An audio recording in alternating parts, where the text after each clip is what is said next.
Avertissement. Il est important de noter que les opinions émises par les invités entendus à cette émission leur appartiennent et ne reflètent pas nécessairement la pensée des collaborateurs de Connaissez-vous.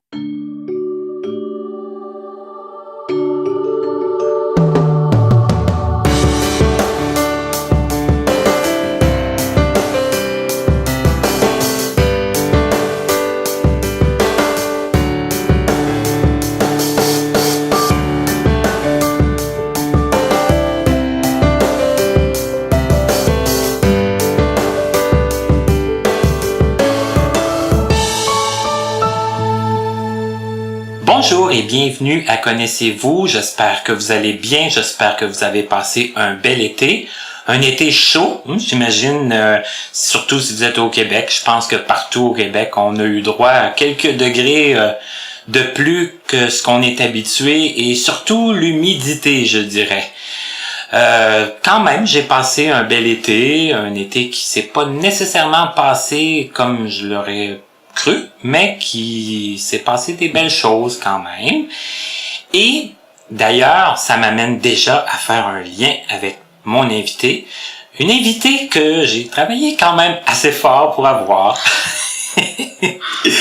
Et une invitée que j'ai rencontrée souvent, je dirais, depuis l'automne dernier, à faire de l'activité physique à l'Association des sports pour aveugles du Montréal métropolitain, qu'on va nommer l'ASAM à partir de maintenant.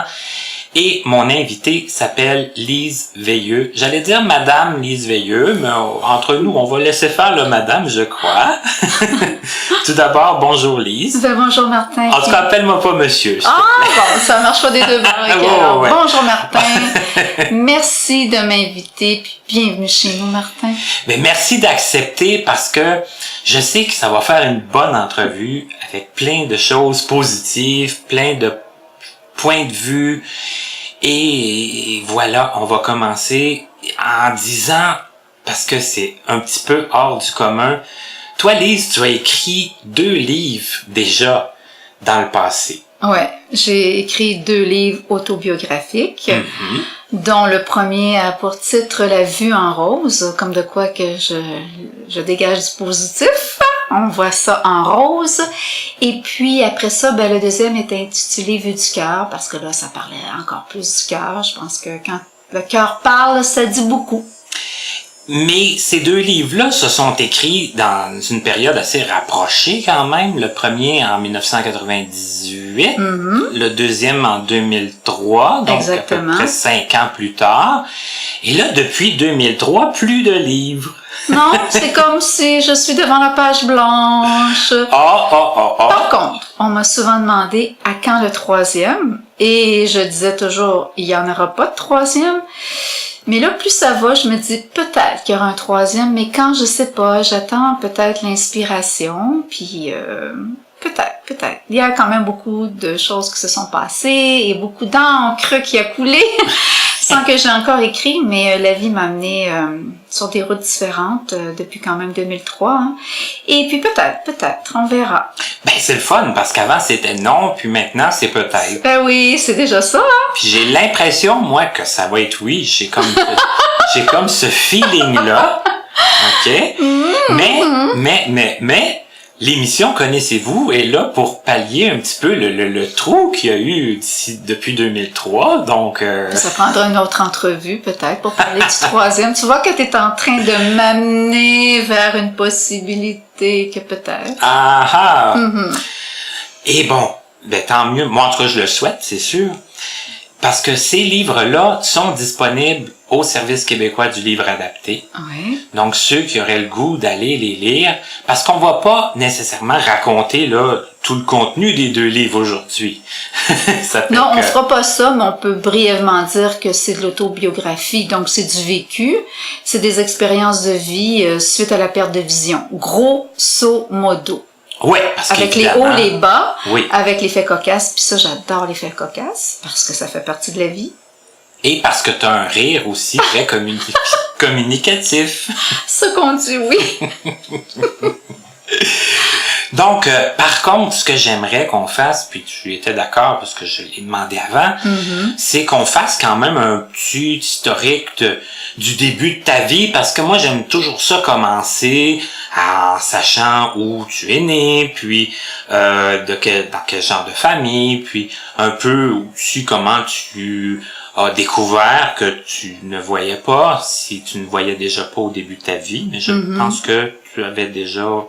Moi, je voyais lorsque je suis née. Tu voyais? Ouais, c'est vrai, tu voyais quand même assez. Ouais, parce que moi, je suis née à Québec. Je suis une Québécoise de naissance. Par contre, je suis partie de la belle ville de Québec. J'étais bébé. J'ai toujours vécu par la suite sur la Rive-Sud, Longueuil et les environs. Et j'ai commencé à avoir des problèmes de vision à l'âge de 27 ans. Donc, tu vois que j'ai beaucoup vu longtemps.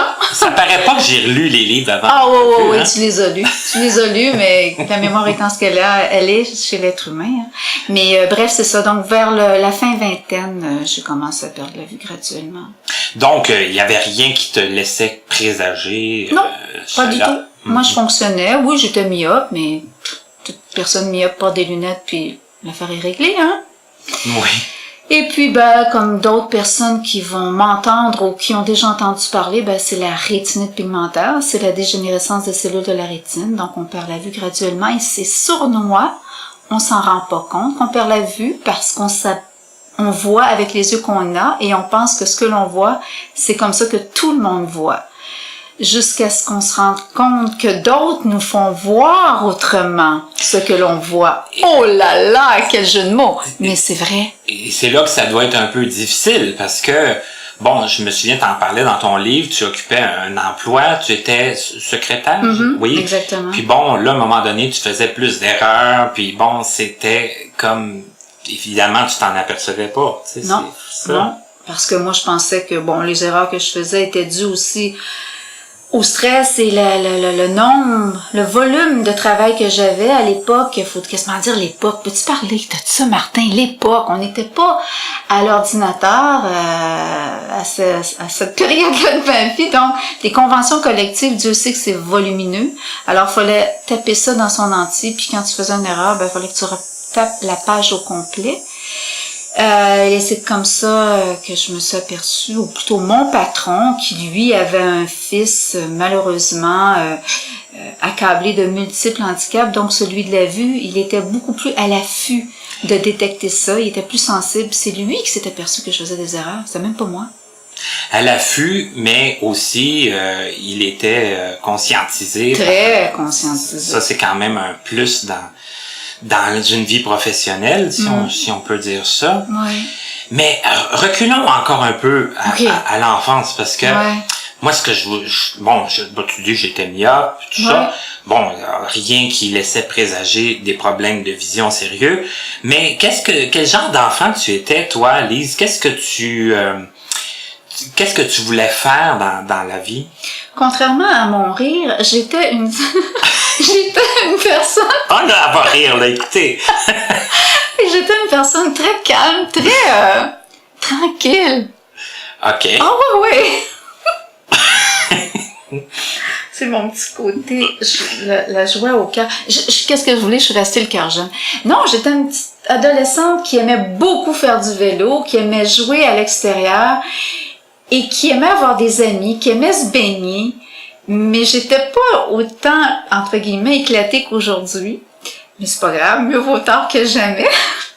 Là, l'éclatement, c'est arrivé avec quoi? Je pense que c'est le naturel qui s'est exprimé tout simplement. Peut-être que plus jeune, j'étais peut-être un peu plus gênée, moins capable d'expression ou de m'exprimer. Puis avec tout le cheminement de ma vie, je pense que ça fait qu'avec le temps, c'est le naturel qui est sorti. Hein? Ne dit-on pas chasser le naturel et il revient au galop? Oui, on dit souvent ça. C'est ça. Mais bon, OK, comme au secondaire, quand t'es venu le temps de penser à... Ma carrière! Oui.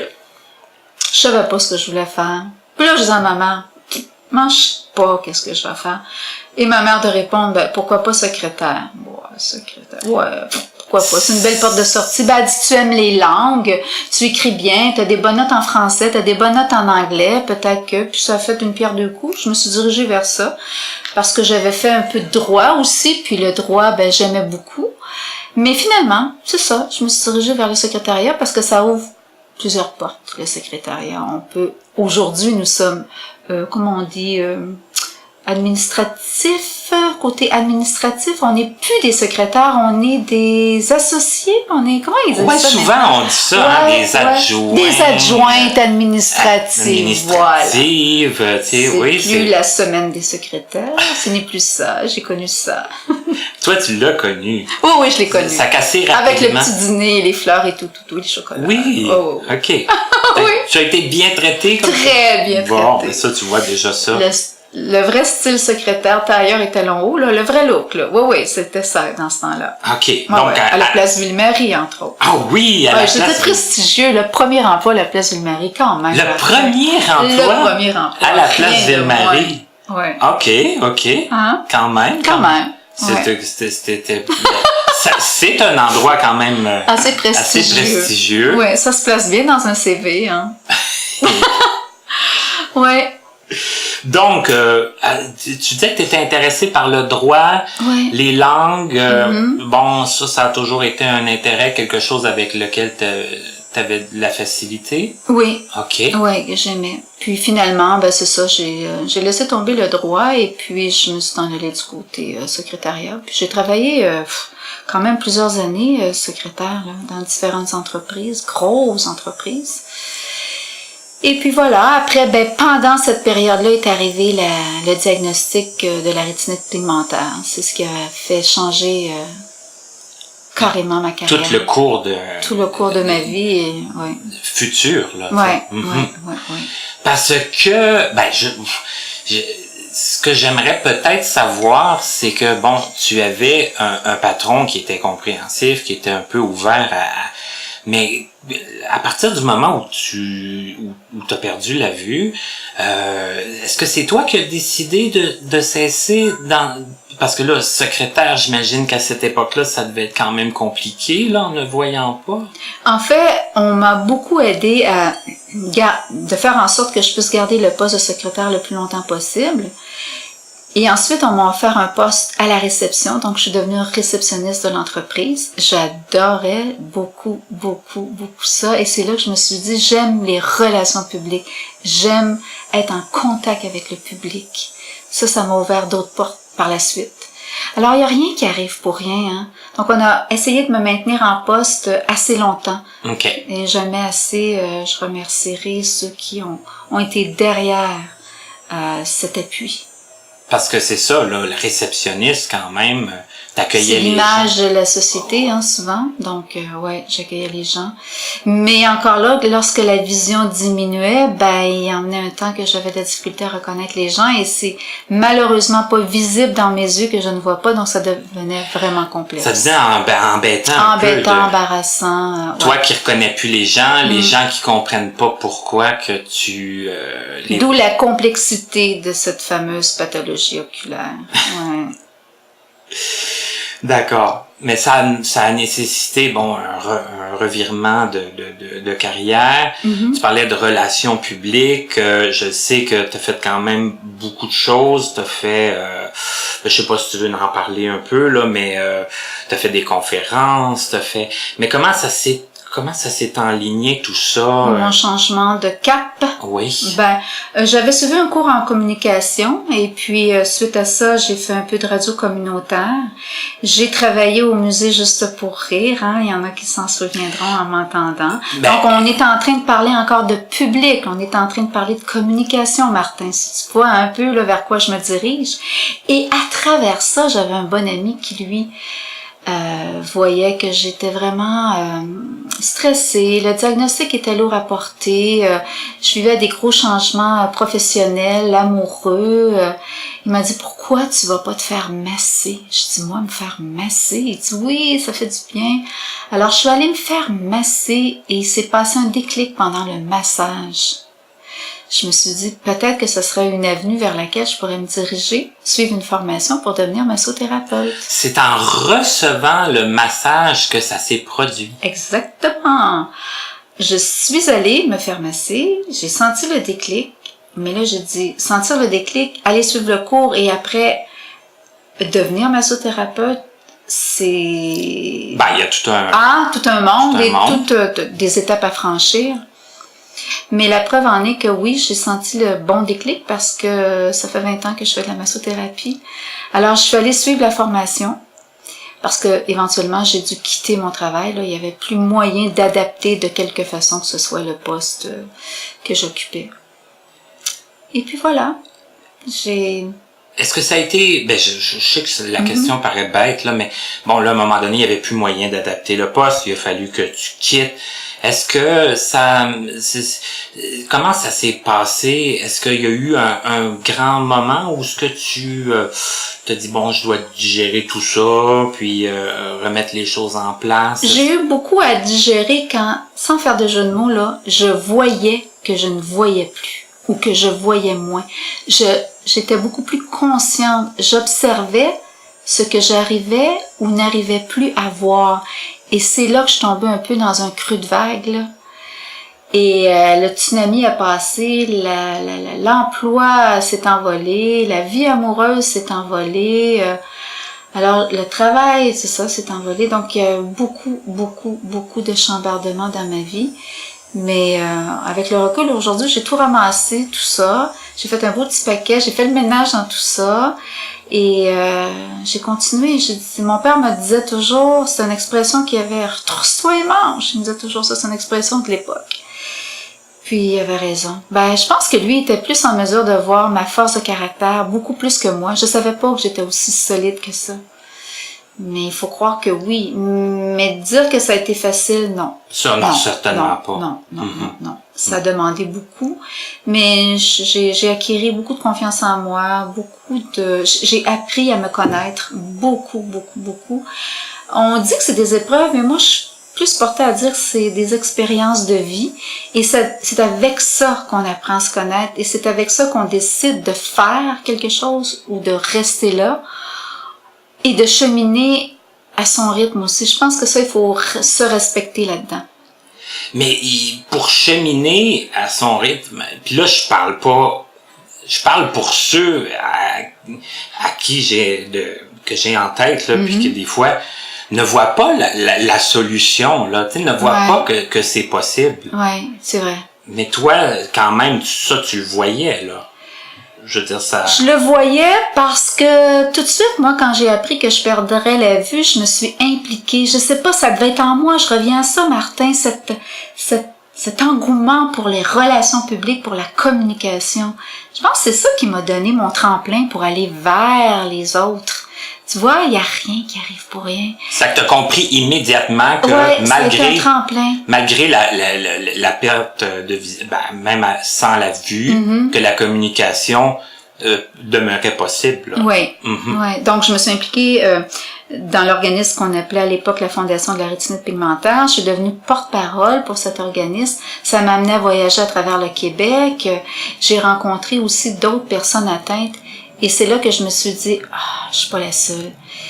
Et c'est aussi là que j'ai compris que d'autres vivaient la même chose que moi et que par ricochet, ils avaient besoin d'entendre ce que moi je vivais. Tu parlais de conférences. Et ça rallie. Ça nous rallie et ça nous fait voir, sans faire de jeu de mots, qu'on n'est pas seul et qu'on peut y arriver. C'est juste qu'il faut prendre des routes différentes, des routes qu'on connaissait, qui étaient bien sillonnées en tant que personne voyante. On tombe sur une autre route. On est un peu sur l'accotement pour un bout de temps, puis après, moi, j'ai pris l'autoroute. J'avais pas de temps à perdre. Ça, j'aime ça, là, parce que, bon, allez, pas de temps à perdre. Non. On n'a plus la vue, mais... Mais on a la vie. On a... Bon. Tant qu'on a la vie, voilà. On a l'espoir. Là. Exactement. Et je vis beaucoup plus pleinement, il me semble, aujourd'hui. D'ailleurs, on me le dit souvent, mais qu'est-ce que tu ferais si tu avais la vue? Et moi de répondre, peut-être que j'en ferais moins. Parce qu'on prend pour acquis quand on a la vue. Mais c'est difficile de transposer. Moi, je faisais du vélo à la SAM récemment, là, avec une bénévole, puis elle me disait ça, parce que bon, moi, tu sais, je suis né quand même avec un œil qui fonctionnait complètement. Et là, elle disait, ben, si t'avais pas eu ton accident, t'aurais ton œil qui voit au complet. Puis tu sais, on peut quand même très bien vivre avec un œil à 100%. Mais j'étais là, ouais, mais je sais pas où ce que je serais certainement pas assis à l'arrière du tandem, là. C'est ça. J'ai aucune idée où ce que je serais. Exactement. Alors. Ouais. Mais l'important quand même, c'est que une fois que tout ça est arrivé, t'as vu moi aussi j'utilise le mot vu, le mot voir. Voir, constater, des possibilités. Mais là, la massothérapie, c'est arrivé en quelle année exactement? En 97. J'ai eu mon diplôme de massothérapie en 97. En 97. Ouais. Parce que là, je voulais faire parce que ça aussi, d'habitude, je le dis. Nous, toi puis moi, on s'est connus au musée Juste pour rire. Oui. En 95. Quel bonheur. On a-tu musée Juste pour rire, ça me va-tu, ça? Moi, c'était dans je pense, ma première expérience de travail. OK. Parce que j'avais 19-20 ans à ce moment-là. C'est sûr que je le voyais peut-être moins comme aujourd'hui je le verrais, là. Ouais. Tu sais, toi, tu disais la communication, puis c'est vrai. C'était vrai. Ça, là. C'était la sensibilisation, c'était de faire démystifier et de faire voir les gens avec leurs autres sens dans tous les environnements qu'on leur faisait parcourir, le petit jardin, la zone rurale, le petit café-bar, il y avait un endroit aussi où il y avait des objets que l'on pouvait toucher qui étaient comme une salle immense, assez grande quand même. Avec des statues, des objets divers à palper, à toucher. Que les gens avaient beaucoup de misère à figurer. Oui. Parce qu'on la revoyait, cette salle-là, à la fin, à la lumière. Ouais. Les gens étaient très, très surpris de voir ce qu'ils avaient touché, pensant pas qu'ils avaient touché à ça. Puis ils pensaient pas que c'était de cette forme-là. De cette forme-là, oui. C'était incroyable. Mais ce qui était encore plus incroyable, à mon avis, c'est que les gens, quand ils venaient faire cette expérience-là, qu'ils allaient se retrouver 45 minutes dans le noir total. Complet total, zéro lumière, même pas une petite veilleuse, rien. Rien. Imaginez-vous un garde-robe, porte fermée, là. C'est noir. Je pense que ces gens-là ne savaient pas comment ils passeraient à travers ça. Parce que dès qu'on franchissait les rideaux, et qu'ils franchissaient les rideaux, c'était des bons groupes quand même. On était quoi, une douzaine à peu près par groupe? Ah oui, 8, 12. Alors nous, notre travail, entre autres, c'était aussi de se rappeler du nom des gens. Parce que si je perds Martin dans un petit coin, là, puis après ça, il y a Suzanne que j'ai perdu, qui a tourné à gauche au lieu de tourner à droite, il faut que je me rappelle des gens pour pouvoir toutes les rapatrier pour qu'à la fin du 45 minutes, il faut qu'ils soient tous rendus à la sortie intacts, en bonne et due forme et sans aucune blessure. Et ça impressionnait les gens qu'on se souvienne de leur nom. Ça, je me souviens. Mais ça les sécurisait beaucoup. Ça les sécurisait aussi. Puis, ils nous voyaient pas avant non plus. Exactement. Ça, c'est vrai. Donc, ils s'imaginaient peut-être Martin pas de cheveux, puis moi les cheveux blonds, je sais pas, tu sais. Ils pouvaient nous imaginer, mais ils nous voyaient à la fin. Ouais. Mais le fait de pas nous voir avant, je pense que ça créait le lien que nous, dans le fond, on crée avec... ce lien de confiance. Avec monsieur, madame, tout le monde dans la vie de tous les jours, si on a à se déplacer puis à rencontrer des gens qu'on connaît pas. Mais pour eux, c'était vraiment, je trouve, Martin, tu sais, faire confiance aveuglément, là, sans faire farce ou de jeu de mots. Là, le contexte était vraiment à point. Il fallait vraiment qu'ils nous fassent confiance. C'était noir. Nous faire confiance. Quand on arrivait dans le petit bar à la fin, il fallait qu'ils fassent l'expérience d'aller acheter une canette de quelque chose avec l'argent. Ouais, manipuler l'argent, payer, aller s'asseoir à la banquette. Ça fait que je pense qu'on sollicitait beaucoup de choses là chez eux cette journée. Et ils avaient même des soupers qui servaient dans le noir et ça j'avais travailler à ça aussi. Toi, tu en as fait plusieurs, oui, je crois. Fait plusieurs, ouais. Parce que bon, on parlait des langues tantôt, là, mais toi, tu pouvais faire les parcours en anglais. Les soupers, c'était des fois aussi, avec des gens en anglais. Parce que c'était beaucoup le tourisme, hein, ça avait lieu l'été, cette exposition Dialogue dans le noir. Donc, nous, on s'est connus là, et on s'est pas vu tant que ça après. Non. Je me souviens qu'on s'est vu, je crois, au lancement de ton deuxième livre. Oui. Mais c'est ça, après, moi, forcément, là, il m'en manque des bouts, là. Ça fait que là, quand je savais que tu étais en massothérapie, mais j'aimerais ça que tu nous parles un peu, je sais que tu en parles un peu dans le livre, mais bon, le cours de massothérapie. C'était comment, là, dire, parce que bon, là, une fois qu'on fait le massage, on touche, hein, on utilise nos mains, on utilise, mais pour suivre le cours en tant que tel, est-ce que... dans le temps, c'était cassette. On recule, hein? C'était des cassettes. Alors, j'avais beaucoup d'informations sur cassette. J'enregistrais mes cours aussi. Donc, quand je revenais à la maison, j'étudiais et je passais mes examens oraux. Okay. Eux, quand c'était le temps, parce que j'étais la seule non-voyante dans la classe, parce que c'est une école qui n'existe plus maintenant à Longueuil, mais par la suite, j'ai poursuivi ma formation à 2 endroits, dont une école à Montréal, l'école Guigec. Et puis j'ai fait après mon shiatsu ici à Saint-Lambert. C'est un prof qui a 35 ans d'expérience et qui travaille, donne des cours de chez lui. Et donc tout ça pour dire qu'à l'époque, c'était sur papier. Moi, j'apprenais par cœur, comme on dit dans le temps. Et quand venait le temps de passer l'examen, j'allais dans le bureau du prof, mais il y a eu un petit peu de jalousie. On croyait qu'on me favorisait ou que le fait d'aller passer seul mon examen avec le prof, qu'on m'accordait peut-être certains privilèges.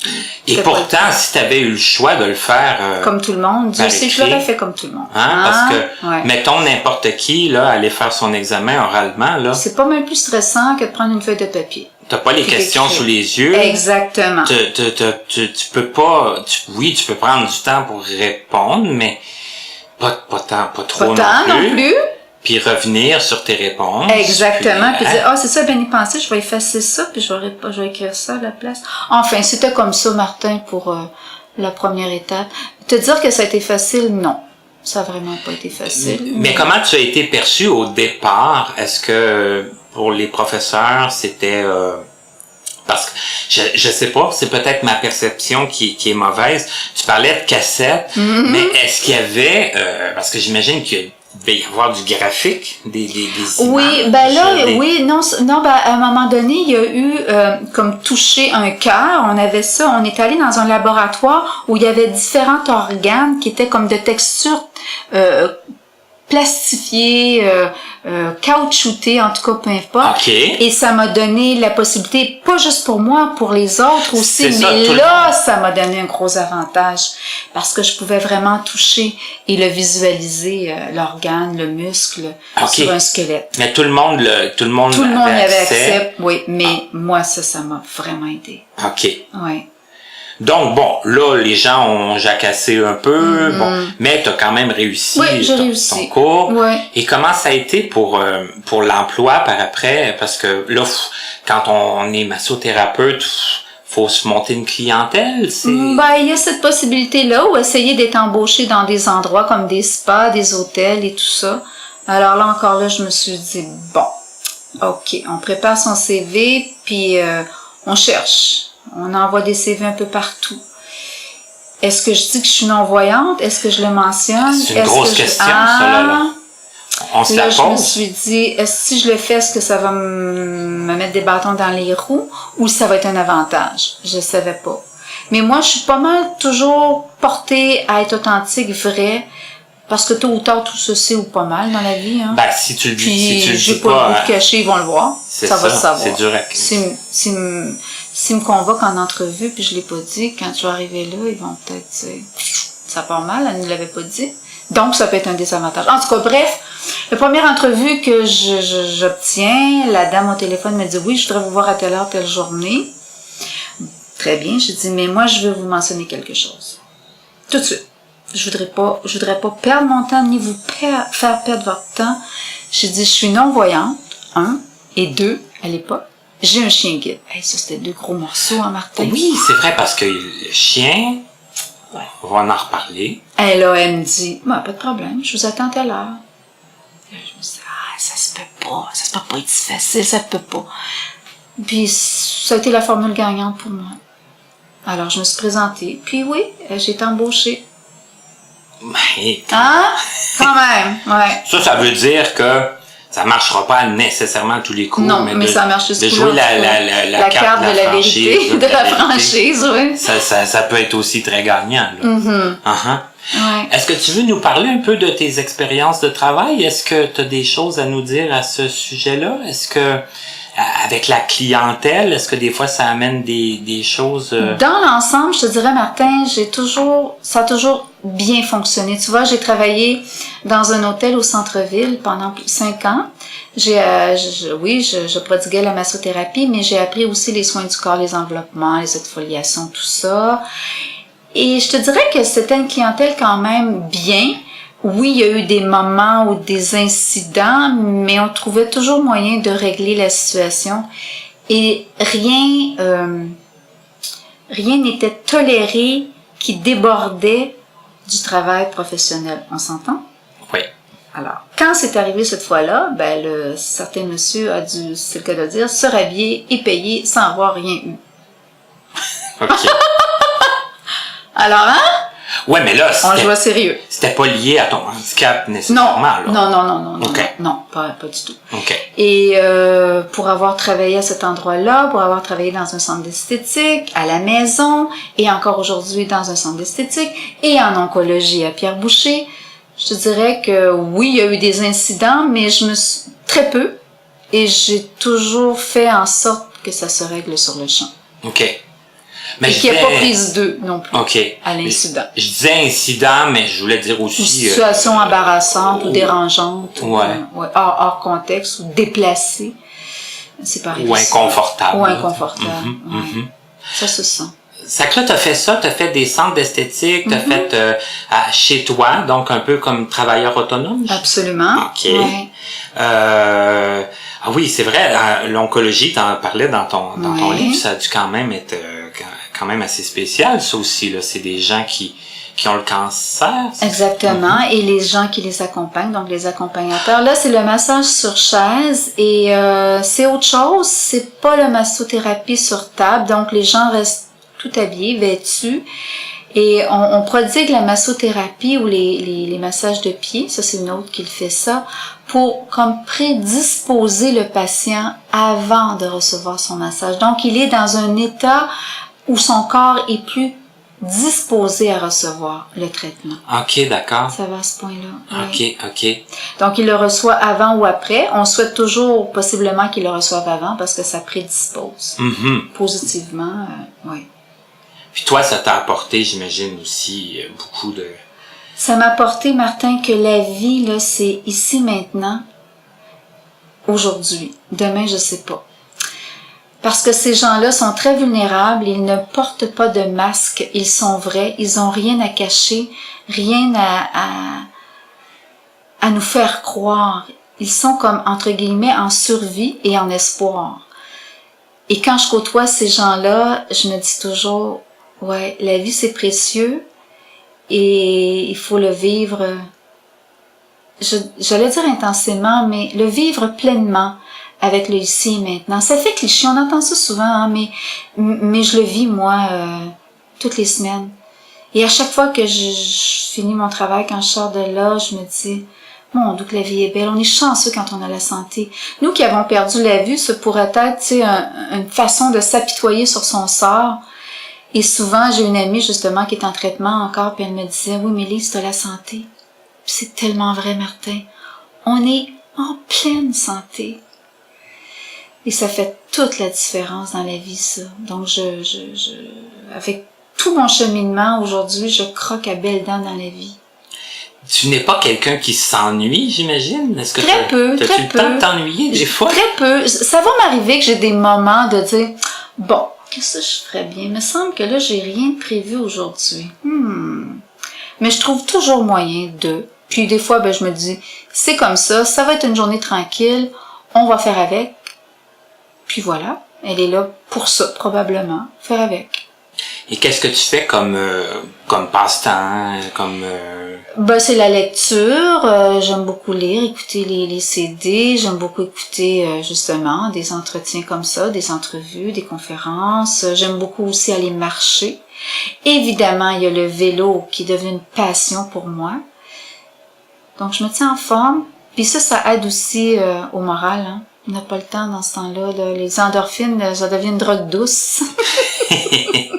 Donc, j'essaie de jamais manquer de ma drogue douce. De jamais t'en manque. Parce que tu parlais d'aller marcher. Je pense que tu as déménagé quelques fois aussi dans ta vie. Oui, quelques fois. Tu disais aussi que tu as voyagé. Ouais. Est-ce que tu disais, au départ, tu as voyagé au Québec pour...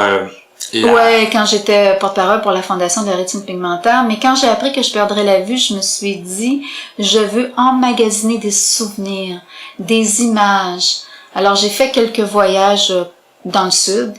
Je suis allée en Europe et jamais j'oublierai ces voyages-là. J'ai encore de très, très beaux souvenirs.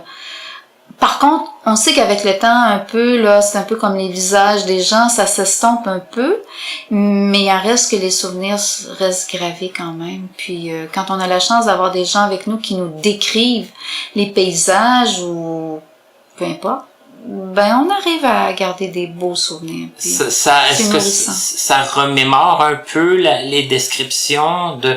Parce que, tu sais, je sais qu'il y a des gens qui ont jamais rien vu, qui vont se faire décrire des paysages, qui vont se faire décrire, le soleil est jaune, puis le ciel est bleu, puis tout ça, mais qui ont pas d'idée des couleurs. Pas de notion, ouais. Toi, est-ce que ça te... Ça me parle encore? Ouais. Oui. Ah oui. Tu vas me parler d'un coucher de soleil, tu vas me parler d'un arc-en-ciel. La mer change du turquoise au bleu plus foncé, puis ça devient peut-être couleur bleu marine. Étant donné que j'ai déjà vu... Tu conçois, c'est quoi ces changements de ton, de couleur, puis... Malgré que quand on utilise ces couleurs-là, mais tu sais très bien aujourd'hui qu'on a des couleurs qui portent des noms qui nous disent absolument rien, hein? Hey, ça, là, c'était vouloir nous compliquer la vie, hein? Une couleur glamour. Ah oui, glamour. Je l'ai acheté de la peinture. Ok, je vais mettre mon salon couleur glamour. Ça dit quelque chose, Martin, glamour? Non, moi, ça me dit absolument rien. Moi non plus. C'était comme un petit rosé, je pense, en tout cas. Donc, ça te donne une idée que des noms, comme ça, là, essayez de nous décrire la couleur. Bon, là, la personne va dire, c'est rose, mais ça teinte un petit peu sur le beige, puis un petit peu de crème à travers ça, puis là, t'essaies de te faire une image, tu te dis... Ça commence à être lourd. Parce qu'à chaque nom qu'il donne, il y a une teinte rattachée. Ouais, exactement. Soleil levant. Ça, on peut s'attendre que c'est orangé. OK, c'est pas pire. Ouais, ça peut donner une idée de base. Ouais. Mais même si tu parles de rouge, rouge ça, bleu, oui. À un moment donné. Œil de tigre. Non. Vraiment. Non? OK. Ça, c'est comme marron, mais un petit peu rouge, je pense. Ouais, mais tu penses que les personnes voyantes, eux autres, ils savent tout ça? Cool. J'en doute. Exactement. Ils ont un catalogue, là. Ben oui, ils regardent ça, œil de tigre, là, ils regardent à côté. Ils vont dire, c'est beau, ça. Oui, ils ont la charte des couleurs avec le nom à côté. Ça s'appelle l'œil de tigre, mais est-ce qu'ils vont s'en rappeler dans 5 ans? Il y a de quoi rugir. Ça rugit un tigre? OK, je vais rugir. Mais tu sais, on parle de couleurs, puis ça m'amène ailleurs. Allez donc. Toi, Lise. Allons-y, allons-nous. Toi, Lise, je t'ai toujours connue, puis ça remonte au musée Juste pour rire. Tu as toujours été une femme coquette, une femme qui aimait être bien mise. Tu sais, est-ce que ça a été compliqué pour toi? Parce que moi, j'entends souvent des non-voyants qui vont dire « Oh, moi, la façon dont je suis habillée, ça importe peu. On va me dire, tel pantalon, ça va avec tel chandail, puis c'est la base, puis c'est simple, puis c'est correct pour eux. Est-ce que toi, je suis sûr que c'est plus compliqué, ça a été plus compliqué que ça, là? Oui, mais à la fois oui, puis à la fois non, parce que je suis restée ce que je suis. Souvent, je dis aux gens, what you see is what you get. Je suis restée la même, dans le fond. Peut-être un petit peu moins, comment dire, ben ça change, là je suis devenue un peu plus sportive qu'avant, donc les tenues vestimentaires sont adaptées à ce que je fais, versus le travail de secrétaire qui demandait encore plus de coquetterie, puis j'ai rangé les talons hauts, là, c'est pas évident de marcher avec ça, à moins d'une sortie, mais non, j'essaie de garder ce qui fait partie de ma personnalité, ce petit côté coquet, mais sans artifice et sans exagération d'aucune sorte.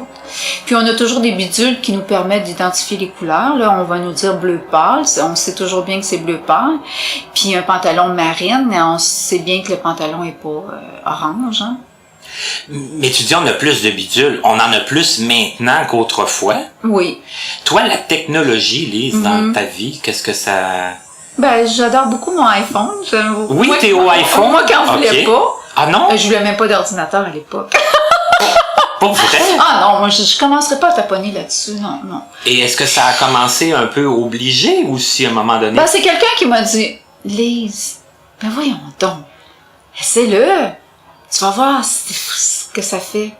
Puis il y avait raison. De un, je pourrais plus m'en passer parce que bon, tous mes documents, ma facturation, tout ça, c'est comme ça que je procède pour mon travail. Ça a commencé par l'ordinateur. Après ça, il y a eu qu'est-ce qu'il y a eu? Ben toutes les gadgets, comme je dis, les bidules qu'on a aujourd'hui, nous, autant pour la lecture, parce que je suis pas très habile au braille, donc moi je fonctionne beaucoup en sonore. Alors, vive l'iPad, j'ai commencé avec l'iPad, après ça, de l'iPad, je dis, oh, trop gros, ça, je m'en vais avec l'iPhone, donc là, j'ai l'iPhone, que j'apprécie beaucoup, d'ailleurs. Donc là, je pourrais plus m'en passer. OK. Mais ça a demandé un petit peu au départ, là, l'informatique, c'était pas quelque chose qui t'attirait. Non, je n'étais pas attirée par ça, mais je vois les bienfaits et la facilité de communication. On revient à la communication. Oui. À quel point pour moi c'est important et à quel point ça nous aide justement à rester en communication avec la planète, avec les voyants comme les non-voyants. Ça, c'est fascinant. J'ai une amie qui me dit tout le temps, Lise, je te le dis encore aujourd'hui, ça fait 30 ans qu'on est amis, quand je reçois des courriels, je suis encore fascinée de savoir que tu es derrière l'ordinateur ou derrière ton iPhone. Je suis fascinée. Alors, tu vois, hein? C'est ça, parce que ça ouvre quand même à beaucoup de gens, à beaucoup de choses, là, à beaucoup d'informations. Beaucoup. Tu vois, j'ai une amie qui habite l'île de la Réunion. Elle, c'est là, au bout du monde. On FaceTime, puis comme si on était... Il n'y a plus de limite. Mm-hmm. C'est juste le 9 heures de décalage qui est difficile à nous coordonner. Là, faut que je me couche très tard ou je me lève très tôt. Mais il y a moyen. Mais il y a moyen, oui. Et là, Lise, bon, toi, tu habites seule maintenant. Oui. Tu te débrouilles bien, tu fais ça a été une bonne adaptation, ça aussi. Non, mais l'adaptation de vivre seule, mais pour le reste, ça n'a pas changé parce que faire la popote, les courses et tout, j'ai toujours trouvé les façons de faire. On a toujours nos chers bons bénévoles qui sont toujours prêts à nous donner un coup de main dans divers organismes comme le RAM, entre autres. Mais je suis bien entourée, je suis très bien entourée. Donc, c'est ça qui aide beaucoup. Ça fait en sorte que tu réussis facilement. Et souvent, Martin, je me suis dit, moi, mais pourquoi les gens, je veux pas déranger, je veux pas être dérangeante, je veux pas être comme une surcharge pour quelqu'un, un fardeau. Puis si je demande trop, est-ce qu'on va me trouver pas encore. Accaparante. Les gens me disent, souvent on me dit ça, Lise, c'est parce que t'oublies que pour nous, là, j'en vois pas de différence, Lise. Je vais avec toi, je sors avec toi, c'est plaisant, c'est agréable, j'apprends quelque chose, puis j'en oublie que tu vois pas. Alors pourquoi ça deviendrait un fardeau? Pourquoi tu vois ça comme ça? Et je pense sincèrement que c'est le fait d'être bien accompagné qui fait toute la différence. Parce que la personne se sent bien, donc par ricochet, je me sens bien. Et c'est plaisant, c'est agréable, ça devient une sortie. Une amie me disait, tu sais Lise, il faut que je le fasse mon épicerie. Fait que je la fasse avec toi ou que je la fasse ça, je vais la faire anyway. Fait que si tu as besoin de quelque chose, appelle-moi, tout simplement. Puis si tu m'appelles pas, c'est parce que tu as besoin de rien. Puis si tu m'appelles pas puis tu as besoin de quoi, ben c'est bien de ta faute. Fait que vu comme ça, là, je me dis, c'est bien trop vrai. Pourquoi penser qu'on est toujours lourd à traîner? Et là, c'était si gentiment offert. Oui. Mais c'est ça, je pense on dit qu'on choisit nos amis, hein, Martin, puis c'est vrai. Ou les amis nous choisissent. Oui, mais encore faut-il sortir puis en rencontrer des gens. Ah, il y a ça. Il y a ça. Parce que tu crois qu'il y a beaucoup de non-voyants qui vivent beaucoup d'isolement? Je crois. Ben, et pourquoi? Ne sortent-ils pas? Pourquoi restent-ils chez eux? Est-ce que c'est un manque de confiance, Martin? Est-ce que c'est parce qu'ils savent pas comment ou ils sont carrément mal dans leur peau? Il y a quelque chose. Ouais. Ou une surprotection, je sais pas. Peut-être sont surprotégés par les personnes avec qui ils vivent. Peut-être qu'ils ne vivent pas seuls. Ça, c'est autre chose, Martin. Quand tu vis seul, là, si tu restes chez vous, là, tu vas rester seul longtemps. Tu vas rester seul longtemps, puis ton frigo va être vide longtemps, hein. Façon de parler, mais c'est vrai. Moi, c'est toujours ce que je dis. Je veux dire, tes amis, je veux dire, les gens que tu pourrais connaître vont pas atterrir dans ton salon. Non. Tu sais, ils vont pas dire, ah, tiens, ça a l'air beau ici, je vais rentrer. D'un coup, ça serait des gens agréables. Ben oui, c'est ça. C'est pas comme ça que ça se passe. Non. Alors, je vois que t'es allé un petit peu, t'as pris la même route que moi. Je crois. OK. Ben, je crois. Ouais. Parce que moi aussi, j'habite seul. Puis moi aussi, j'ai des amis qui me disent, moi, le samedi matin, je m'en vais au Super C, puis à toutes les Parce qu'on a tous les mêmes besoins.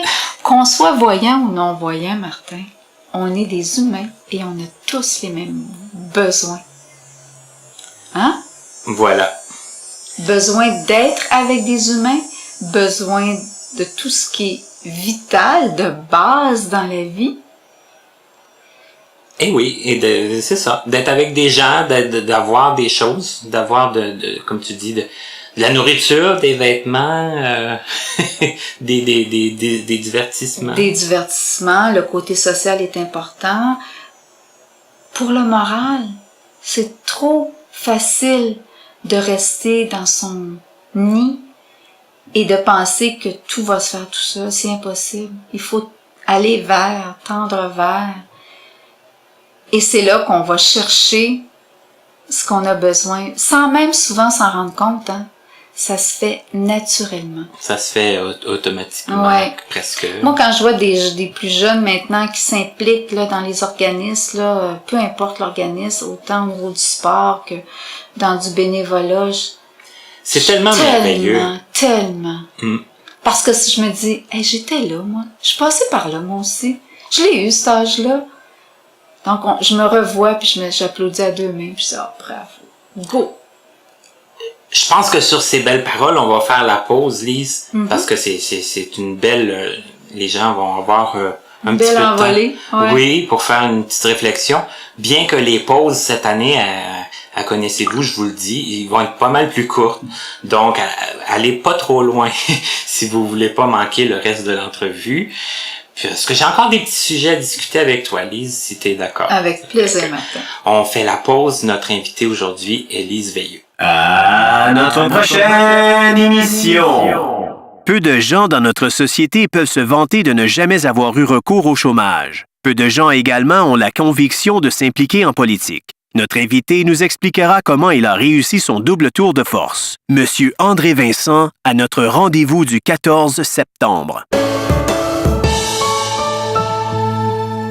Nous sommes de retour à Connaissez-vous avec notre invitée qui est Madame Lise Veilleux. Là, j'ai dit Madame. Ah, c'est bien, Monsieur Martin Chouinard. Et là, j'aimerais ça qu'on parle, parce que tu en parles dans tes livres, on en parle souvent dans les associations, parce que évidemment, il y a d'autres personnes qui en ont, des chiens guides. Moi, j'aimerais ça que tu nous expliques un peu, bien personnellement, ça a été quoi ton vécu avec les chiens guides, comment que t'as pensé à ça au début, que ça pouvait être utile, puis comment t'as fait la démarche. Moi, je te disais pendant la pause que j'étais en réflexion, je pense que ça pourrait avoir beaucoup de côtés positifs d'en avoir un. Et tu me disais, faut pas avoir peur des chiens, Mais toi, t'avais peur des chiens.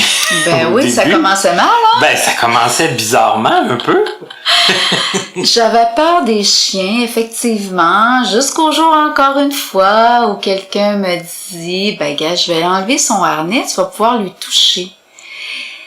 Et c'est comme ça que j'ai appris à ne plus avoir peur. Je trouvais ça gros. Je me dis, mon Dieu, là, il est même pas dans une maison, puis je le trouve gros. Imagine-toi dans la maison, il va paraître encore plus gros. Mais c'est ça qui m'a aidé à me défaire de ma peur. Mais le summum, ou vraiment la journée où j'ai vraiment brisé complètement cette peur-là, c'est la journée où je suis rentrée chez Mira en mars 1995 pour aller chercher mon premier chien guide. Et que là, ils ont une autre façon de faire, mais là, ils ouvraient les portes et plusieurs chiens sortaient des enclos et se dirigent vers nous. Oh, et là, j'étais assise sur ma chaise et j'avais l'impression qu'eux grossissaient et moi, je rapetissais. Oh là là! Puis je me disais, oh mon Dieu, ils sont donc bien gros! Je respirais. J'avais appris à respirer cette journée-là, je te jure. En tout cas, à mettre en pratique tes techniques de respiration. Et finalement, à la longue, bon, Lise fait l'asseoir, met sa main sur le bas de son dos, il me donne la patte. Plus ça allait, plus je me familiarisais et plus la peur s'estompait. Est-ce que tu avais eu des mauvaises expériences avec des chiens ou c'était plus comme une méconnaissance? Une méconnaissance. Ouais. Puis malheureusement, souvent, les gens disent « j'ai peur des chiens » mais c'est un peu pour les mêmes raisons. Peut-être. Bon, je peux respecter ceux qui se sont fait mordre. Oui, s'ils ont eu des mauvaises expériences, c'est une autre chose. Ça, ouais. Mais bref, c'est ça. Donc, c'est comme ça que la peur s'est estompée et que je suis allée chercher mon premier chien guide. Et après ça, il y en a eu un deuxième, après ça, un troisième. Et là, je suis, moi aussi, Martin, en réflexion d'un quatrième chien guide. Parce que j'ai perdu ma belle Miranda juste un peu avant Noël. Et avec le déménagement, tout mon changement de vie, j'ai eu beaucoup de deuil à faire. Et dans la même année, s'est ajouté le deuil de mon chien guide. Donc là, j'ai dit, là, c'est trop. Mon petit cœur n'a plus de place pour faire entrer un chien guide tout de suite. Donc, je suis en réflexion. J'attends. OK. Ouais. Mais revenons au premier chien guide, à Tequila. Ben, je l'ai connu, Tequila, au musée. Musée juste pour elle, voilà. C'était elle qui était là. Ça faisait pas très longtemps que tu l'avais en plus. Ça faisait pas longtemps, ouais. C'est vrai. Mais, admettons, si on fait un petit parallèle, j'imagine, c'est sûr, chaque chien, c'est différent. Chaque chien a sa personnalité. Ben, ça, c'est comme un conjoint. Drôle de comparaison, hein. Mais ça se ressemble toutes, on est tous des êtres humains, mais on a tous nos personnalités, nos caractères, et c'est différent, mais ça se ressemble. Mais on sait pas non plus, c'est peut-être un autre parallèle, on sait pas non plus combien de temps qu'on va l'avoir, parce que... Ah, bien dit, le conjoint non plus! C'est vrai qu'on sait pas parce qu'il y a des chiens qui tombent malades, il y a des chiens pour X raisons, après tant de temps, ça fonctionne pas, mais ça, c'est de plus en plus rare. Tu vois, ma belle Tequila est décédée, elle avait 7 ans, ma belle Flûte est décédée, elle avait 13 ans, puis Miranda avait 10 ans. Alors moi, j'ai eu 3 chiens pendant 22 ans d'existence. Donc, je les garde longtemps, mes chiens, quand même. Mais quand même, entre 7 et 13, il y a une pas pire marge. Une pas pire marge. Alors, Flûte, ça a été le top des chiens. Ouais. Okay. À tous les niveaux. C'était le chien pour moi. Ouais. Qui convenait à tout, à ma façon d'être, à ma façon de marcher, mon rythme de marcher vite. Puis quand elle était au travail, elle était vraiment au travail. Puis quand je jouais avec, elle était vraiment en mode jeu.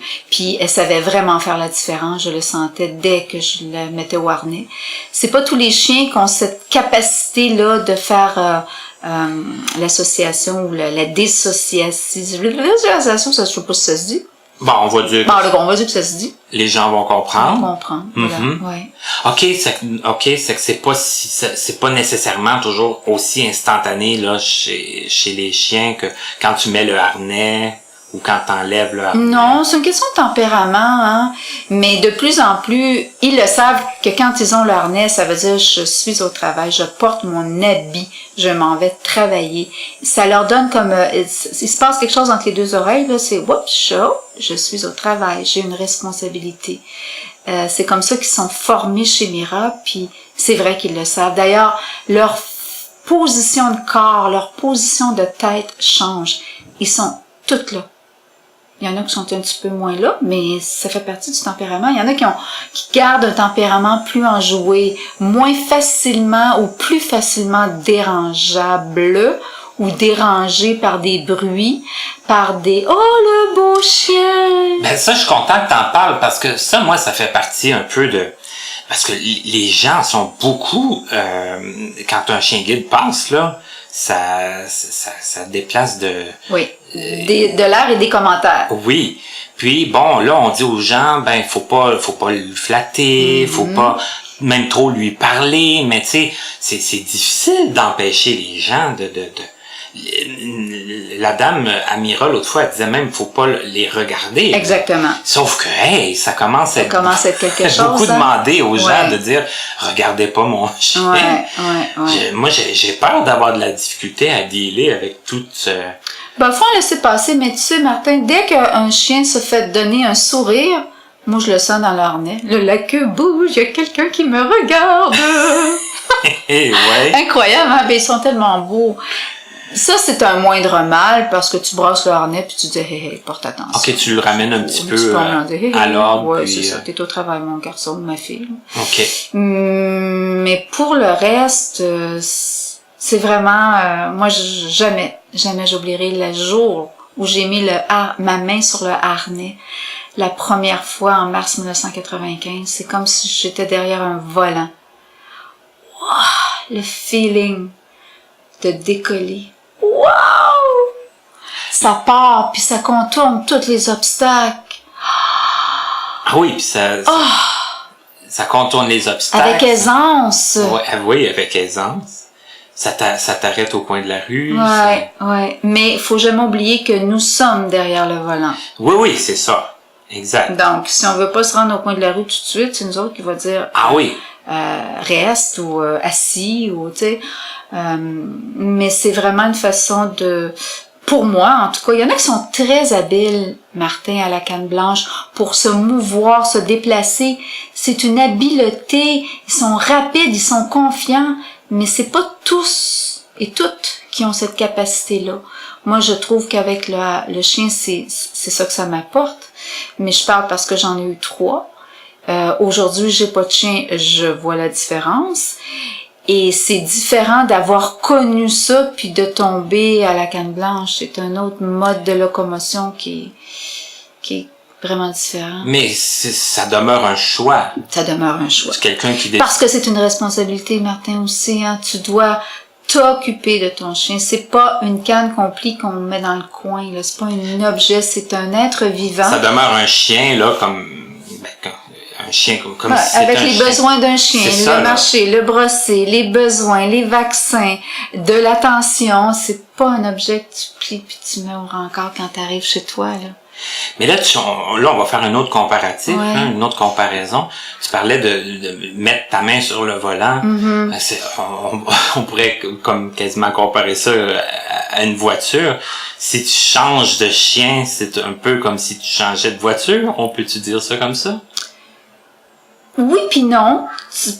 Oui, jusqu'à un certain point, parce que tu sois en Miata, ça c'est l'auto que j'aurais aimé avoir, ou que tu sois, je sais pas, en Mercedes, ok, ça roule pas pareil, le support ou le confort est différent.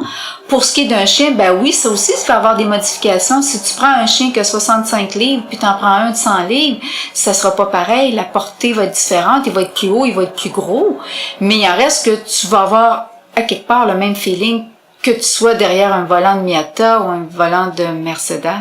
Ben disons si on fait un un autre point de comparaison. Ton premier chien, c'était ton premier, c'était ta première expérience. Mais ensuite de ça, quand on recommence avec un autre,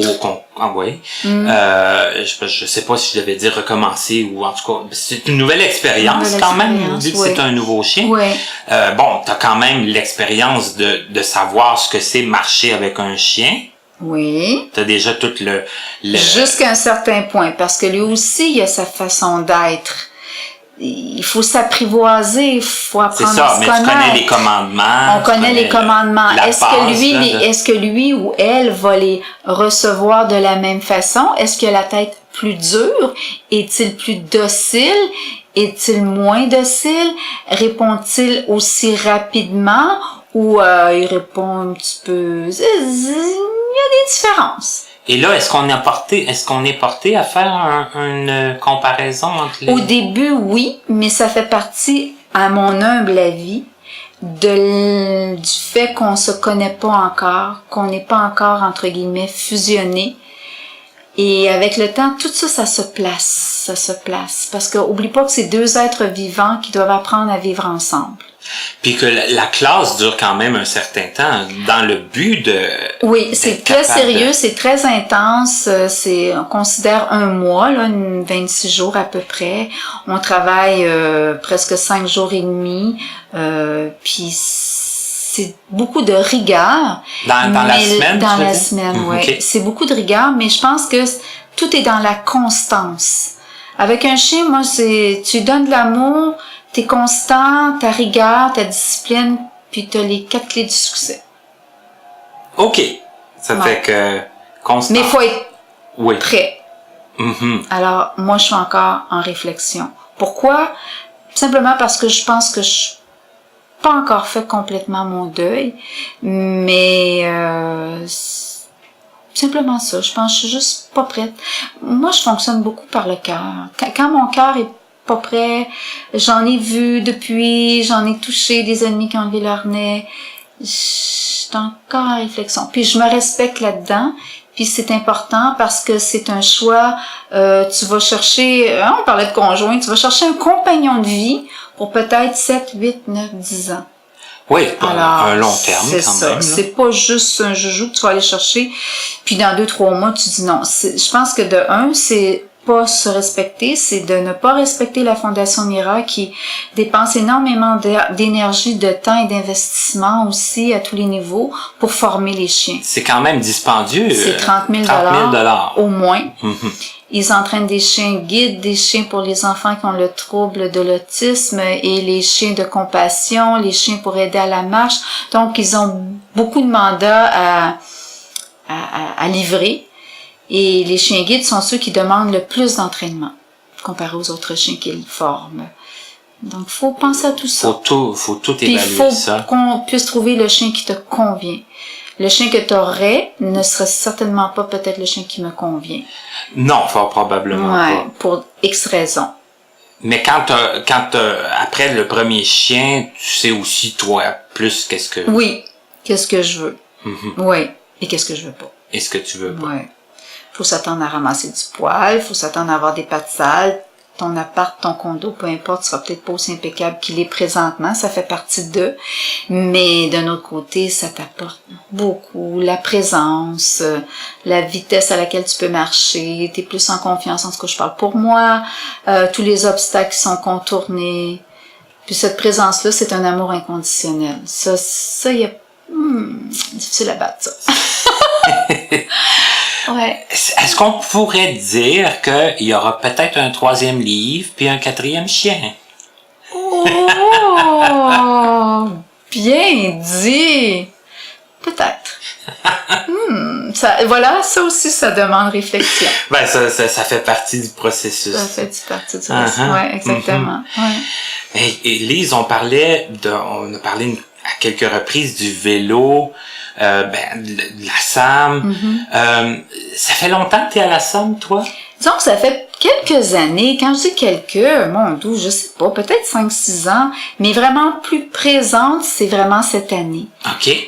J'ai beaucoup plus de temps, je travaille un peu moins, je commence à m'occuper plus du plaisir de faire du sport.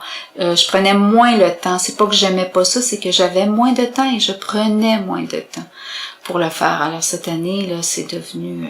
Et comment, j'imagine que tu avais connu ça... en fouillant, là, quand on perd la vue, puis de bouche à oreille, on apprend qu'il y a une association ici et là pour telle chose. Des bénévoles pour l'épicerie, des bénévoles pour les activités physiques, des organismes pour une autre affaire horticulturelle. Donc, de bouche à oreille, puis de fil en aiguille, puis Internet nous apporte beaucoup, là, quand on fouille.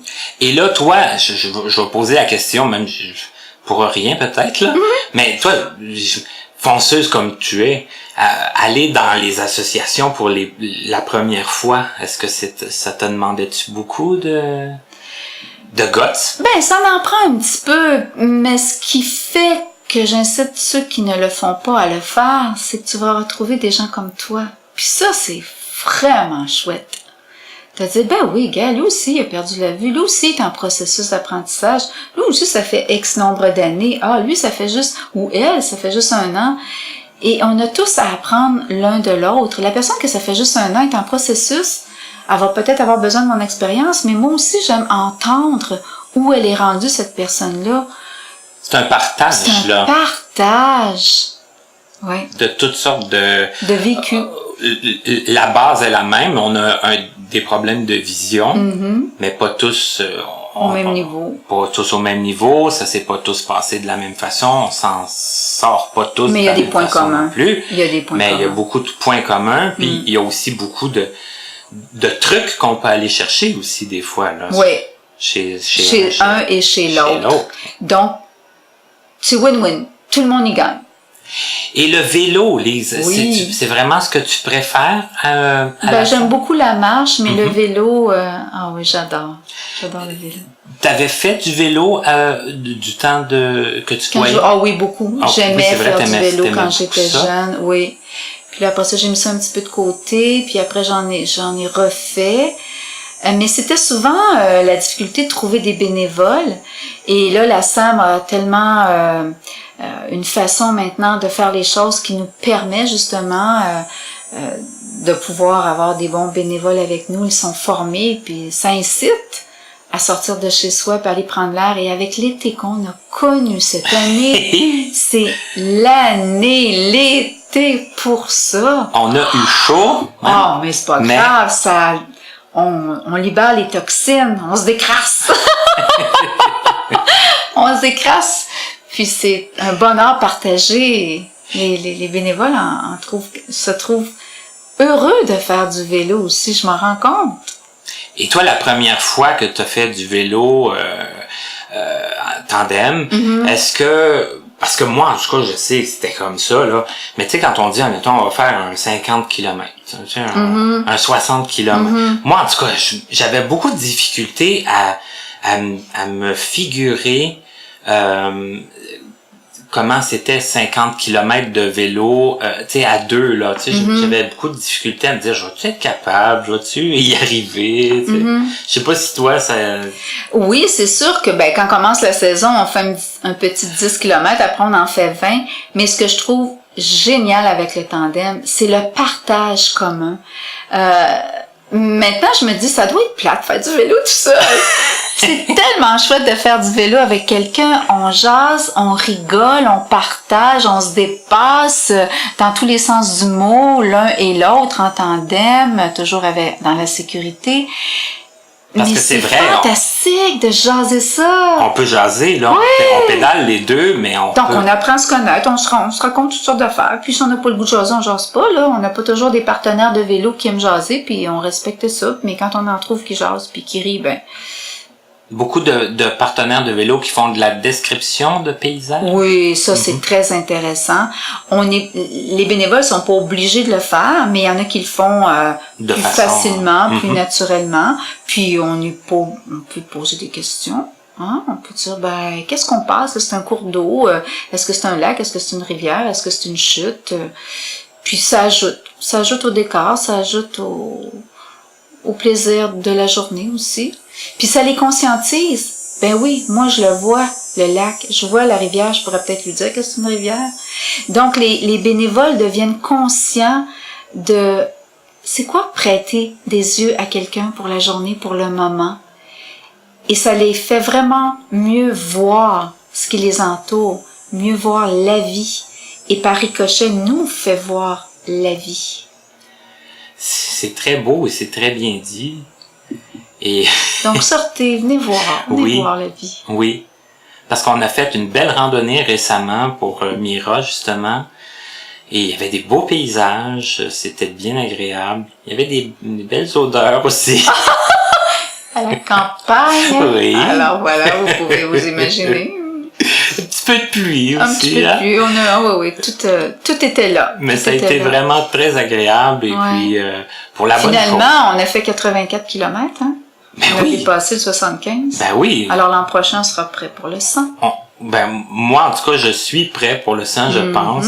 Ça, j'ai eu la réponse à cette question-là, je pense. Mais une question, en tout cas, une réponse que j'ai eue aujourd'hui, Lise, c'est que ça nous prend un 3e livre, je pense. Alors, je vais commencer à mettre ça dans la mijoteuse. On va te soutenir, je crois, dans ce projet. On va t'envoyer des ondes positives pour que ça se fasse. Les gens qui l'ont lu, qui ont lu les 2 premiers. Mais tu sais, Martin, c'est quelque chose se livrer. Hein? Moi, c'est comme se mettre à nu. Et c'est quelque chose, avec le recul, surtout après l'apparition du premier. Se confier, c'est vraiment quelque chose, j'avoue. J'en doute pas. C'est peut-être pour ça que je suis plus hésitante, mais je suis sûre que le 3e n'aura pas la même saveur. Ça va être autre chose, ça va être une Lise qui est rendue vraiment ailleurs. Ouais, c'est tant mieux. Mais c'est tant mieux, exactement. C'est tant mieux parce que les 2 premiers livres ont été écrits quand même assez rapprochés. Assez rapprochés, puis c'était beaucoup le vécu, là, fraîchement vécu. C'est ça. Ouais. Là, il y a eu de l'eau qui a coulé sur les ponts. Puis des expériences de vie qui m'ont amené vraiment ailleurs par rapport à la personne que je suis. C'est plus ça. Ça va être autre chose. Hey, tu m'incites, là, toi. Oui, parce que là, tu parles vraiment là, comme si ça allait se faire. C'est ça, la mijoteuse est partie, attends, je viens de la brancher, là. Tu sais, une mijoteuse, des fois, c'est long, hein. C'est long, c'est meilleur d'ailleurs, hein, c'est meilleur, c'est comme le vin, ça. Quand ça cuit longtemps, là, ça mijote, là. C'est ça. Hein, ça veut dire que ça va être un très bon livre en plus. Puis pour le chien, on va laisser le temps aussi faire son œuvre dans mon cœur et dans ma tête, puis il y aura le bon chien qui est pour moi, qui sera fait sur mesure pour moi. Puis je te souhaite la même chose si jamais tu veux un chien, Martin. En tout cas, je te le souhaite. Puis on poursuit nos réflexions.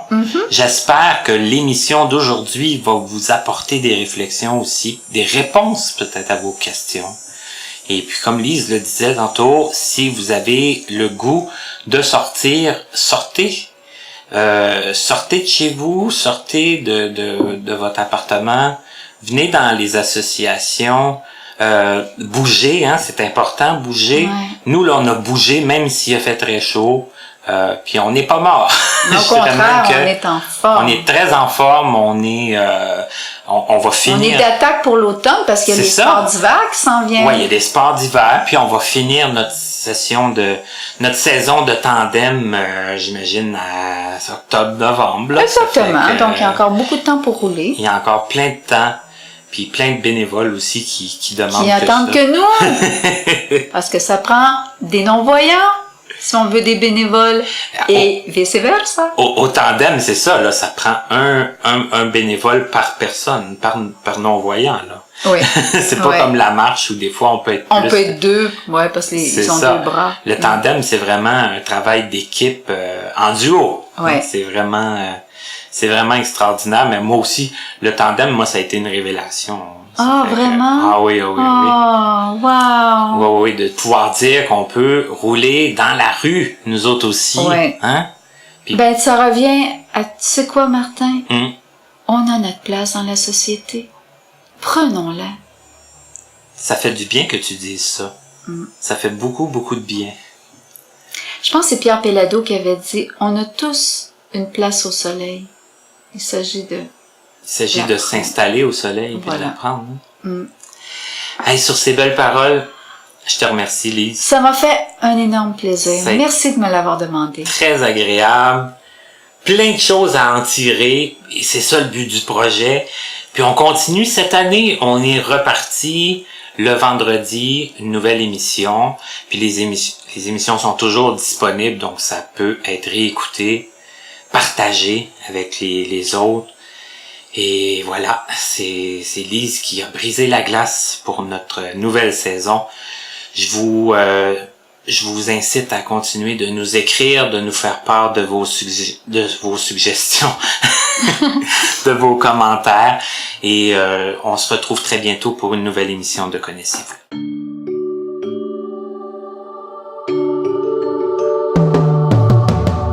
Vous pouvez communiquer avec nous en passant par notre site internet au www.martinchouinard.com ou à l'adresse courriel connaissez-vous2017@gmail.com sans tiret. Nous sommes aussi accessibles sur Facebook et YouTube. Nous remercions l'Association des aveugles de la Rive-Sud ainsi que la compagnie Point par Point Inc. de nous prêter gracieusement leurs locaux pour l'enregistrement de certaines de nos entrevues. À l'animation, Martin Chouinard. À la voix, la musique, l'édition et la mise en ligne, Stéphane Pilon, en collaboration avec Papillon Sonic. À la prochaine!